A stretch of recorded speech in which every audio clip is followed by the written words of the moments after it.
Self-sabotage is a term that gets thrown around a lot these days and can be defined as behaviour that undermines our advancement in spite of our own wishes. It's the actions we take that seem to almost deliberately steer us away from our desired path. That might be overindulging in our comforts like food or drink, procrastinating when action needs to be taken, or simply doing things that isolate us from others when connection is what we really crave. There are way too many self-sabotaging behaviours to easily list, but this video is less about the things we might do and more about why we do them and how that helps us eradicate those responses so that we can once again be free to pursue the happiness we really want. I'm Tim Box, Mind Coach, and this is everything you need to know about self-sabotage and why it isn't what you think it is.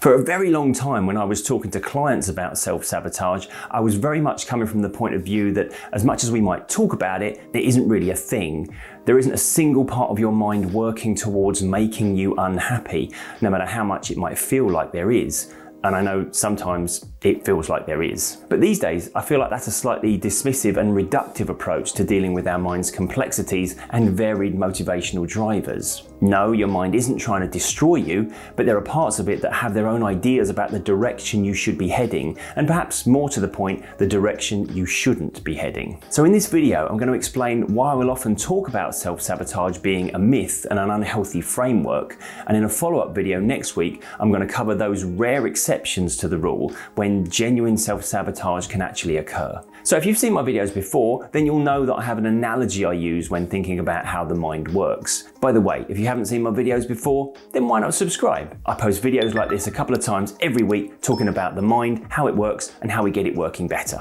But anyway, back to the analogy.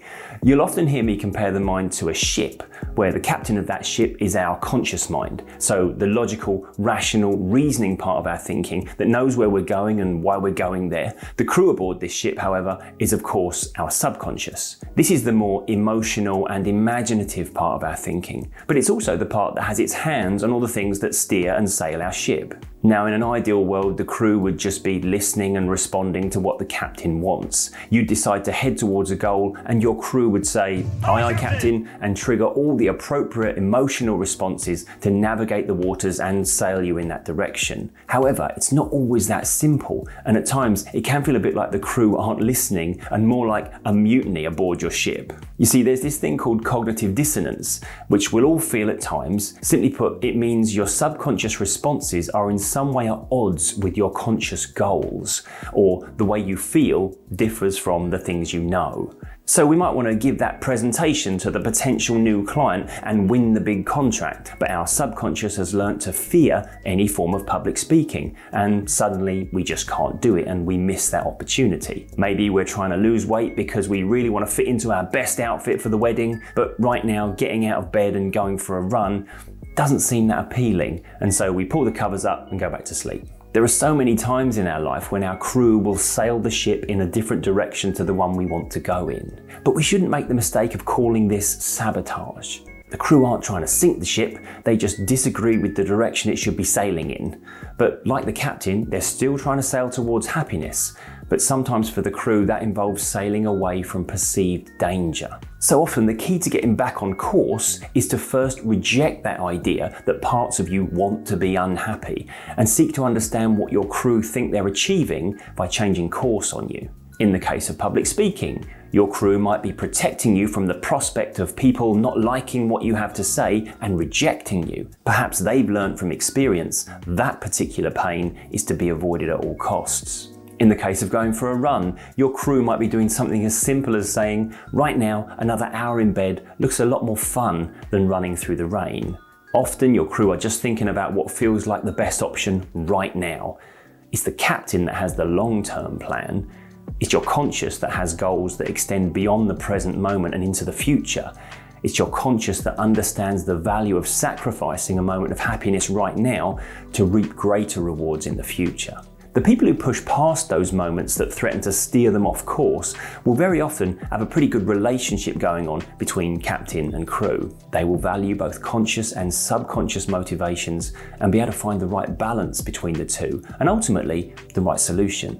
Yes, the crew might be pointing out the momentary temptations, but they listen when the captain points them in a better direction. Yes, the crew might have learnt things about our limitations and shortcomings, but they listen when the captain expresses the desire to reach beyond our perceived limits. And they also accept that maybe their understanding might be based on an older, less robust version of our ship, and less experienced and knowledgeable version of our captain. Because ultimately, they understand that happiness is our goal, and they trust the captain to know the direction we should be heading in that might give us the best chance of finding it. You've probably already worked out that the quality of this captain and crew relationship all hinges on our self-esteem. Self-sabotage tends to happen most when we don't rate ourselves that highly, and the suggestion of moving towards the long-term goals is met with skepticism from our crew. We set our goals and then experience a fear of failure, because the crew doubt we can achieve them and would rather protect us from the pain of aiming for somewhere that we just can't go. This is also true when we experience a fear of success. The crew think we maybe can get there, but fear the consequences of achieving that success. Can we really handle the attention that might bring? Do we really belong in that environment? Elevating our status involves in some way changing ourselves and our life in general.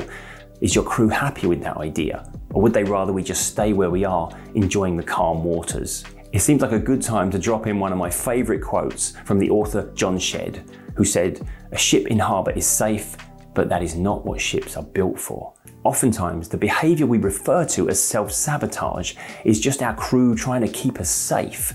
But of course, there are going to be times when we might need to remind ourselves that safety is not the goal. The goal is happiness.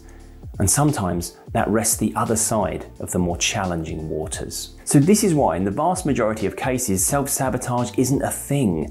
Our crew are not trying to sink the ship or steer us towards unhappiness. They just disagree with the course we're sailing and want to protect us by steering us away from it. I'm going to link you to a couple of my other videos at the end of this one that you might want to take a look at. One that expands on the theme of the captain and the crew and how we manage our relationship with our own mind, and another that covers self-esteem in a little more detail, because increasing our self-esteem is ultimately the foundation of a good relationship between conscious and subconscious.